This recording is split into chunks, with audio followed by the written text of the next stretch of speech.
What's up everybody? I am here again in my favorite province of Jeollabuk-do, but this time I'm in Namwon, nestled in the foothills of the South Korean peninsula's tallest mountain, Jirisan.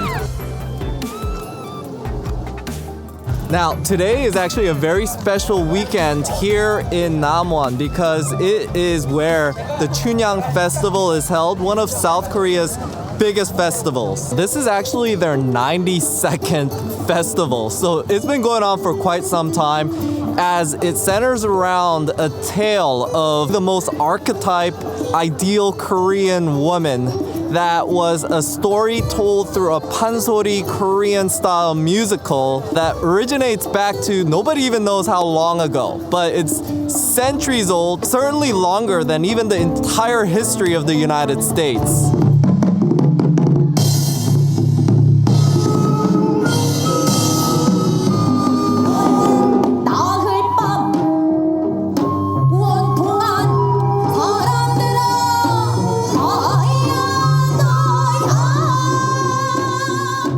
Alright, so actually pansori is a musical, so they're not really acting it out, but they're just singing it back there. And that is an example of a pansori sound. You notice that it's very soulful, it's super sad, it's very similar to like soul or R&B. If I had to like link it to Western, but it's more harsh, I would say, the sounds. And I think this is sort of why Koreans really like sad songs. It's just historically and culturally, there's a lot of sadness. Now, I've always wanted to actually introduce the story of Chunhyang to you guys because I don't think there is any other work in Korean history that is so culturally significant and ingrained into the daily lives of how a Korean man romanticizes about a woman and the ideal archetype of a woman that every woman in Korea at some point strive to be. Then the story of Chunhyang. Not to mention, you'll see elements of this Cinderella story in all of the Korean dramas. And you'll see some similarities with Western folktales such as Cinderella and Romeo and Juliet that Westerners can actually relate to. And that's why Korean drama is probably so relatable to the world.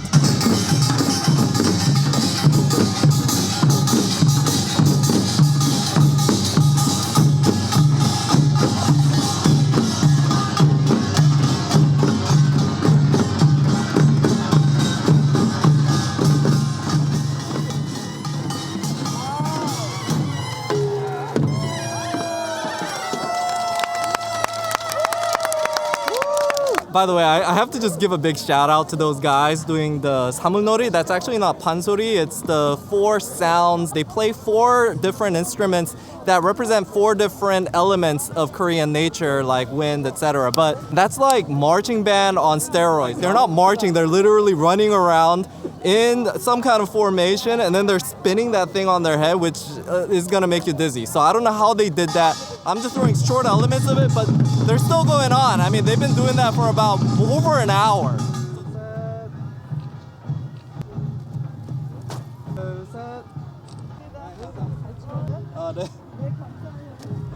I'll never be able to take a picture here.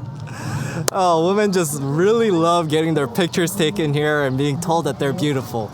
But I mean, I'm gonna have to address all the social justice warriors out there because I could already hear you guys being offended, saying, oh, you know, how dare a man romanticize a woman? What right does he have to romanticize them? Or why would a woman idealize herself to a man's standards? But, you know, first of all, nobody even knows who wrote this tale of Chunhyang, so it could have been a woman. But you also have to look at your society as well. Why do Western women needlessly work their butts off? Well, maybe it's because you heard a tale about Cinderella when you're little and she needlessly worked her butt off and she was rewarded by her fairy godmother for doing that instead of running away and finding a better life. So there are these kinds of archetypes in every culture that you yourself, you're not aware of maybe. And I'm gonna explain the Korean one. I'm young, I'm beautiful, with everything going for me. That's all that matters, 'cause I'm good looking. So the actual story of Chunhyang takes place here in Namwon, Hwangwha-Luon, where I'm at, where the main protagonists, Yi Mu-ryung and Chunhyang, have their first encounter by this swing where the Romeo Lee Myung sees the Juliet Chunhyang on the swings, and he falls in love with her instantly from her beauty.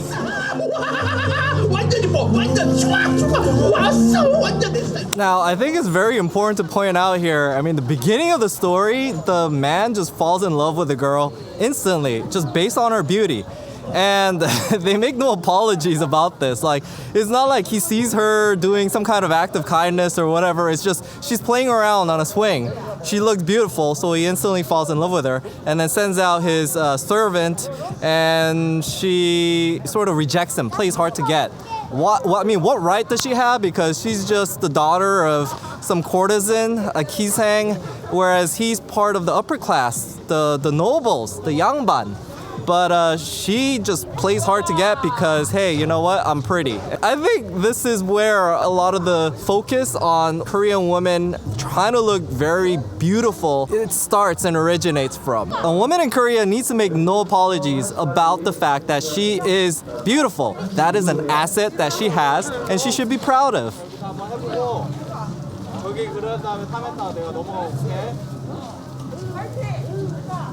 This is where I'm gonna, as a man, have to mention the man's expectations, because Lee Myung is not only a young, handsome guy, so the same beauty standards apply to him, but he is from a wealthy, I mean, you can't just be wealthy, noble class, plus a scholar. So yeah, the expectations on men are even higher here in society. You can't just get plastic surgery to fix up your face and work really hard to make money. You have to literally be born into an upper class. By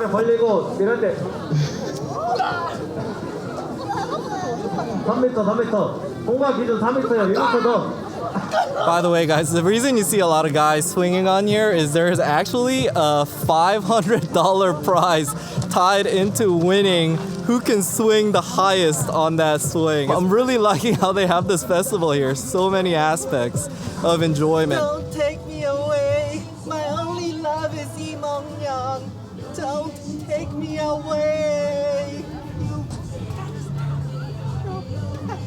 Alright guys, so this right here is Wolme's house, who is Chunhyang's mother, and the second setting of our story of Chunhyang, and where you can see the deep-rooted Confucius roots of Korean society, because the first person that Lee Myung goes and appeals to when he is rejected by Chunhyang is her mother. And because Chunhyang respects her mother, decides to marry Lee Myung that same day. I mean, this is like anti-Romeo and Juliet. Romeo and Juliet, like, they don't give a crap about family. They're like, let's run away, kill ourselves, blah, blah, blah. But no, not in Chunhyang. Chunhyang, you have to get the approval of the parents. When you marry, you have to be aware you're gonna marry into the family. That's just part of Korean culture there. And furthermore, later on what happens is Lee Myung has to go to Seoul because his father, the magistrate of this town, is promoted to a higher position in Hanyang, which is what they used to call Seoul. And he's like, you know, if we bring along a courtesan's daughter as your wife, it's gonna make me look bad. So, I mean, this kid, like, respects that and says, okay, you know what? I'm just gonna adhere to my parents' wishes, but I'm gonna go ahead and make a name for myself and pass the test and come back for you. And then furthermore, the girl agrees too, and she's like, hey, you know what? Lee Myung, go do your thing. I'm gonna wait for you here, and here's a ring so that you can remember me. This is like probably the most unrelatable part of this whole story to a Westerner, and that's because it has deep-rooted Confucius values where the children honor and obey their parents. You'll also see this in a lot of Korean dramas where this is like a focal point of many of the conflicts that arises. Man, you should have taken the plea bargain. Alright guys, so this is the part of the story where things turn a bit tragic. After Lee Myung leaves, the new magistrate in town, Pyeonsa-do, unlike Lee Myung's father, is not very just. He goes around and frolics with the kisangs. He's sort of a womanizer. And he takes a liking to Chunhyang. Unfortunately for Chunhyang, Pyeonsa-do does not take no for an answer, and he puts her in jail for it. Now, this is a part of Chunhyang that is the most prized about her character, and it's her chastity. Even though she's faced with possible death, she keeps her chastity and faithfulness and promise to Lee Mong-young. And this is a part about Korean society that I sort of noticed. I mean, I'm still not 100% about the laws here, but in all my travels around Asia, I have not seen a country that prizes chastity and purity more than Korea. I mean, only until recently could you possibly avoid jail time for even having an extramarital affair. But even when you're going through a divorce, if you're caught having an extramarital affair, that is cause for you to basically forfeit any of the advantages, and they place the blame on you for why the marriage failed. In a woman, they prize chastity and purity above almost any other value.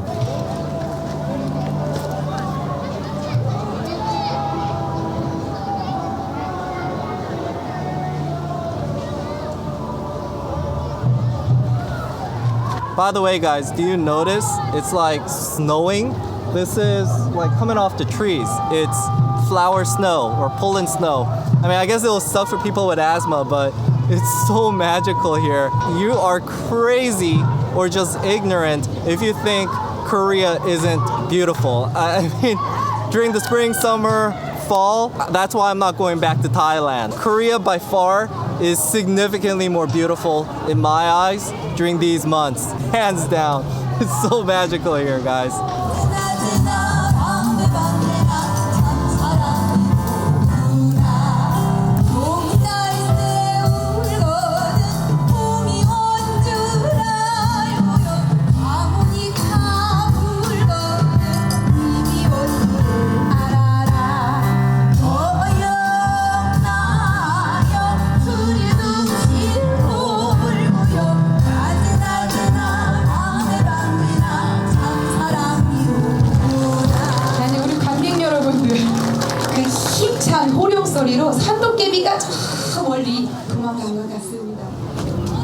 Time to dish out the punishment. I only wanted to talk to her. Love ain't a crime. Alright guys, and they lived happily ever after Lee Mong-young saves Chunhyang from the perverted Pyonsa-do. Now, a lot of people in the West can say, oh, you know what, this is a version of Cinderella, they copied Cinderella, but you know what? This story has existed way before Cinderella has ever existed, or Hollywood, or, you know, the history of the United States. So, you know, it's really not. But yeah, there are those similarities. The poor girl that sort of, you know, meets this wealthy, good-looking young guy, and he falls in love with her because she's beautiful and he saves her, kind of thing. But it's the details that matter, guys. Like the guy, is he like this strapping prince on a horse? I mean, he does come in a horse, but he attains his power and position because he studies Confucius values and passes the state examination. This was during a Confucius time. So once you get that status, that is more powerful than, you know, having a lot of muscles and stuff.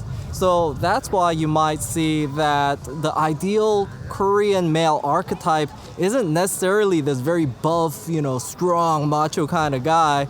He's the smart guy. I mean, you know, Asians got it figured out a long time ago that muscles can only do so much. It's the pen and the brain that really is the power. So, you know, Asian women are attracted to men that are smart, and Asian males try to fit in with that archetype. There's a lot of elements of Chunhyang that is just ingrained into Korean society.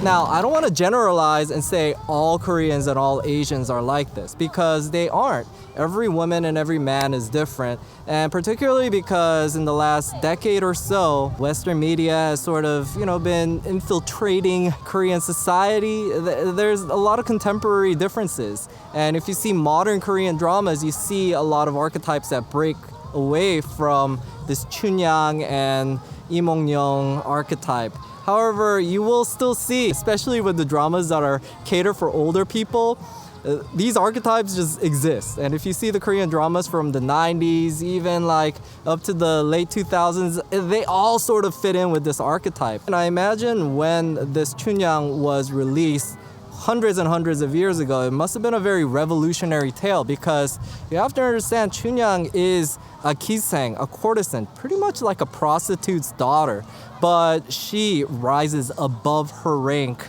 and marries not only just a magistrate's son, but a magistrate's son that attains status, that job of being that undercover cop. If you're remotely interested in dating a Korean woman or Asian women in general, because this tale of Chunhyang probably has more similarities with a lot of other Asian cultures because it is based on Confucius values, I recommend that you study Chunhyangjeon and really look at the details of it. I sort of have to blame the Japanese because they're the first ones to sort of get this Asian culture out there, of putting out that image of that subservient Asian woman.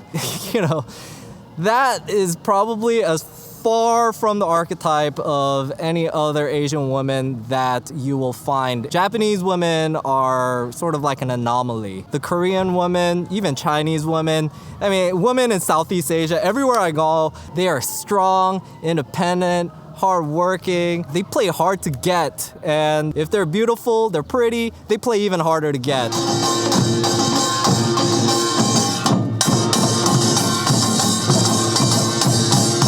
And if you notice in this tale, Pyeonsato, he's like a very flamboyant guy, you know, he's like a Casanova. In the West, this guy might have been popular. He likes drinking, he likes to party, he lives in the moment, and he's like, hey girl, you know, hang out with me. But she doesn't, because what's more important to her is her integrity. This is the Korean woman there. She cares about her integrity more so than living in the moment. So at the end of the day, I hope this video was informative and it helps you understand Korean culture a little bit more, the intricacies of romance and how things work out here traditionally. But again, I also don't want to generalize that all Korean women are very traditional like this, because they aren't. Just be aware that this has been around for centuries. So this is sort of the underlying status quo of cultural acceptance here in Korea. And based on the latest survey I saw, more young Koreans identified themselves as conservatives than liberals. So, you know, take that for what it is, guys.